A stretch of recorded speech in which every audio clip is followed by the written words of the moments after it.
Howdy guys, welcome back. Jet Scott here as always, and well, just look at that pretty Jezebel, all wiped down, pretty WD-40'd, wiped all the bird poop off. But today we are tearing the Dozer down because we put Croil in the engine. We've tried all those liquid fixes like we always try, and they never work. So we're gonna fix this old girl with force like we always do, how we always break engines free. Well, at least hopefully this engine's in better shape than the crawlers. So I got the first bolt out, which is the hood there, and then we got to slide the back of the hood out so we get the hood off.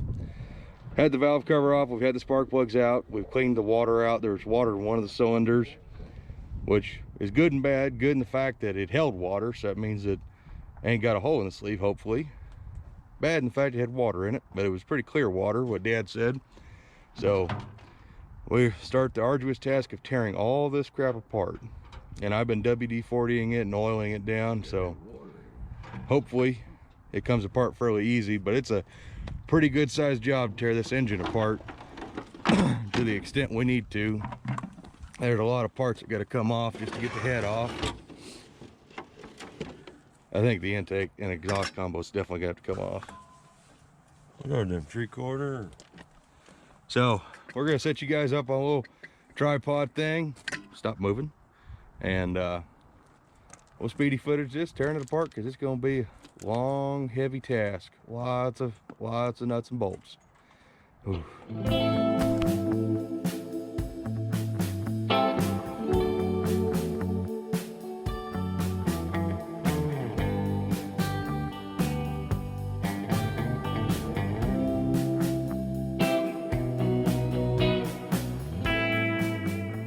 All right, so a little check-in with the phone camera while the GoPro's running up there.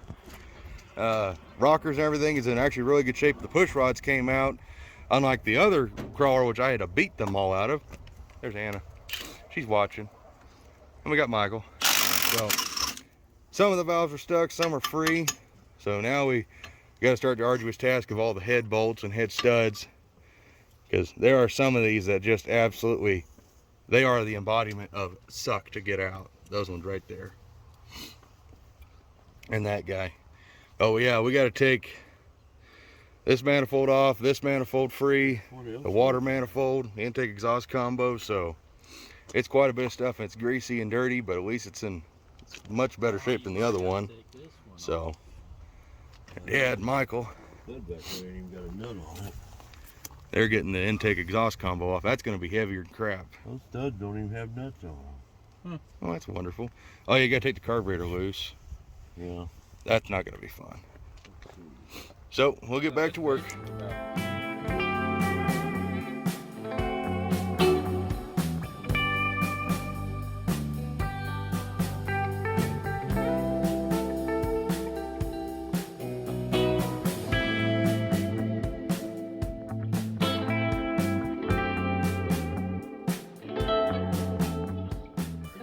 All right, another little phone update. All the head nuts are off except for the 3 hidden ones. We got most of the water pump stuff unhooked, at least the water manifold. Dad and Michael are still working on that stupid intake, and it is not being friendly. Good Lord Almighty. Heat is your friend. Yep. So we'll keep trucking along.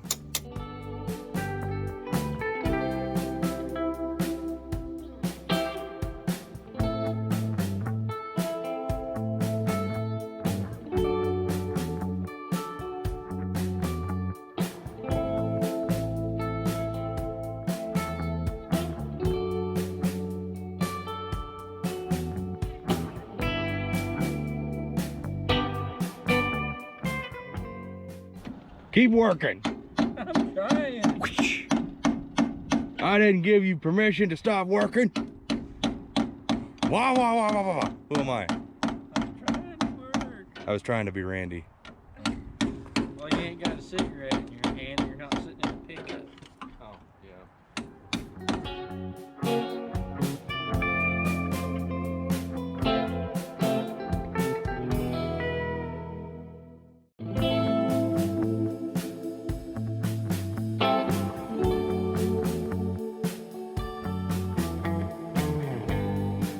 So here's a little check-in. Finally got that water manifold off, and it's in much better shape, the manifold itself, internally and externally, than our other one, because our other one was all brazed, almost clear around, and the brazing was just, like, you just touch it with your finger and you scrape it right off. But this thing's been worked on. The thermostat has been removed. Thank the Lord, because the thermostat in these is a big old brass deal. It's kind of a concoction. So we have a good water manifold now, so that is good. Unfortunately, our kerosene manifold has seen much better days. It's crumbling into pieces. But that's the next thing we got to get off. I don't know if I'm man enough to be able to lift head and that big chunk. But now we got to start working on getting the water pump off. I got the hoses disconnected from it, and there's 3 bolts that hold it to the head we got to take off.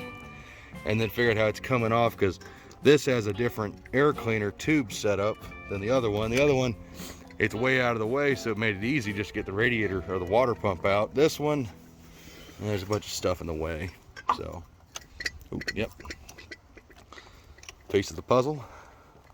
So we'll keep tooling around and working. Is it hot? Or maybe edible. This feels heavier than fuck. Why don't you get gloves on? Because nobody ever gave me gloves. Oh, that my truck. Oh, look at that. It's got a rod going in there. That's what the... Cool beans. Oh, Cool look at that. beans. You're so full of shit. Look at the other side of yours. Flip it over. Oh my god. That's bad. Alright, so I don't know if we actually caught it on the GoPro because of lighting, but yeah. Those exhaust ports are full of junk. And the intakes actually have these little tubes. That's kind of neat. But yeah. The ports, they don't look very great. These are exhaust.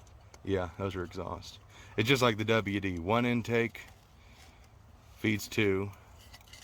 Oh, that's all the oil I put in there. I dumped a bunch of oil down it. Just a bunch of rust. Yeah. Mother Nature ported this head too. The ports actually look bigger on this one than the other one. So, you know, hopefully this engine's in pretty good shape. I got a bad feeling now when we pull this head off, it's gonna be, yeah, it's all rust right there. Technically, the head's ready to come off. The head is ready to come off. We just got to lift it up. It's got a long ways to go up. So we'll set up the GoPro, get ready to pull the head off, and then hope and pray it's good news. Everybody say a prayer. I get it, Michael.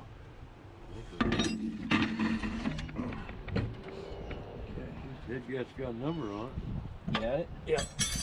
Sure? Yeah. I'm going to set it down.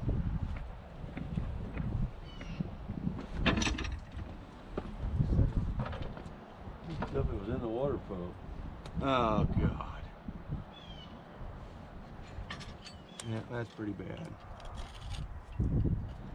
Yeah, there's no freeing that up. Are you filming? Yep. So, yeah, not everything is so easily saved. I hate all the YouTube videos where guys just go out into a field and magically get something running. Because we've never had that luck. As you can see, our little Dozer, which the engine was much better shaped outward appearance. You stick your hand in this cylinder. Let me just, yeah, there's a winner. Yeah. Yeah, that was never running again. So we got another piece of yard art because they don't make sleeves, they don't make pistons for this anymore. The only option is good old used original, and most of those are worn out. Yeah, look at all that gooey, gummy goodness. And the head ain't in good shape neither. You can show that, Michael. At least this head has valves in it. There's a bucket there. But yeah. Yummy. So we have 2 of these for yard art if anybody wants one. And I already know the You can get 40/20 John Deere sleeves and pistons, but you got to do a bunch of machine work, and it's just not worth that, really. It's not worth going to that kind of extent because there's no good machine shops local besides the machine shop I use to build my race engines, and yeah, I'm pretty sure he doesn't want anything to do with this. So yeah. Oh, that's Brent over after that series. Take out to the farm, set it on the hill. Maybe here. No. Plant 6 Chrysler. Still makes too much horsepower. You'd overrun the clutches. 4-cylinder Mitsubishi. Too much power. Alright, so it's pretty bad off, but 3 of the cylinders could might be savable. That cylinder Dad's working on, it's toast. So screw it. Michael and I are working on the valves. One valve is coming apart. It's crumbling. I think these are sodium filled valves, but we're getting this one right here moving. And then those 2, I think right there, maybe the stuck ones, I can't remember. Be careful, Michael, that's a 100-pound cylinder head. So I'll get back to helping. We'll see what we can do. Alrighty, so Dad's got that cylinder basically ground round again for the most part. It's, even if we could get this thing to run on the off miracle, there would be about 2-to-1 compression on that cylinder. But you know what? Hopefully the other 3 could make up for it. The head condition. The head's actually in better shape than the other one. You know, just been trying to clean it. That chamber's good. Those valves look fine. That chamber is bad. Both those valves in that chamber are gone. That valve right there, that exhaust valve is also toast. So we got 2 exhaust valves that are bad. One intake valve that's, I would call it bad, but it's pretty gross. The chambers I think will clean up no problem. I don't think they're going to be as pitted as like the other head. That chamber is also, everything in that chamber is really good. If only everything looked like it did in cylinders 1 and 4. Cylinders 2 and 3, they got hammered. So I think the ports will be fine. Luckily, you know, if those 3 valves were bad, we do have 4 brand new valves in the other head that I took apart. So we could probably make this head work. We do have a good water manifold. I haven't done anything with the carburetor yet. Our kerosene intake is basically toast. So I wanted to use that just because I like the way it looks better. So we'll probably have to run the intake off of the other crawler. So it's just the newer style. I don't like it as much, but it's lighter weight, blah, blah, blah. And this thing will probably need all the help it can get. We don't have a thermostat to worry about because it's already been deleted. So we ain't got to worry about that. The water pumps, I don't see any brazing repairs. This whole machine, I don't see any welding repairs, but there are some things that have been obviously molested, and there's a squirrel just ran up the tree. Pretty nifty. So there's that crawler, this Dozer. Maybe we can get it broke free. Maybe it'll have compression. We don't know yet. So if Dad would get his butt back over here, we could close this bad girl out, and thank you all for watching as always. We'll wait for Dad to get back over here. One of the Marvel driver would fit. So what says you on this whole deal, Dad? Wondering if a Marvel would have the same volt flame. Maybe. I don't know if that's enough carburetor. It wouldn't hook up to the governor. Yeah, it wouldn't be right to the governor, would it? It's a lot smaller. Yeah, that's a baby carburetor in comparison to that big old Zenith. Same horsepower, a bit more. Well, that engine on the Dozer is way bigger. Only bigger in the fact of stroke. Your WD's got bigger pistons, but that's got a much bigger stroke. That's 5-inch stroke engine. I can't remember the bore on it, but that stroke is what helps motivate this bad girl. So what you got to say, Dad? Well, I say, you guys gave up on it, and I think we can make it run. Yeah, run maybe. Run good. Never said it was going to tractor pull. Run good is the other thing. I don't think it's going to be dozing at all. What's going to have to... The main thing is if it starts with a crank. Yeah. If it don't start with a hand crank, then it's yard art. Yeah, and there's no way to rig up an electric starter. Well, you could park it on the hill out the farm and just get it rolling, let it bump start. Yeah. You know, on my hill. Yeah. So anyways, as always, guys, I want to thank you for checking it out. Not the fantastical news I was hoping for, but you know what? You win some, you lose some. I just wish there was less YouTubers who had such amazing luck with these, you know, will it runs, because they're not always as I'm positive. thinking it might be a farmall thing. Might be. My Alice runs fine. Well, you could get sleeves and pistons. There's a big difference. If we could get sleeves and pistons for this thing and it would be easy drop in like your Allison, it would be no problem. I think it's a farmall McCormick Deering thing. International harvester. International Harvester. Yeah. Of course, So- I'm an Alice guy.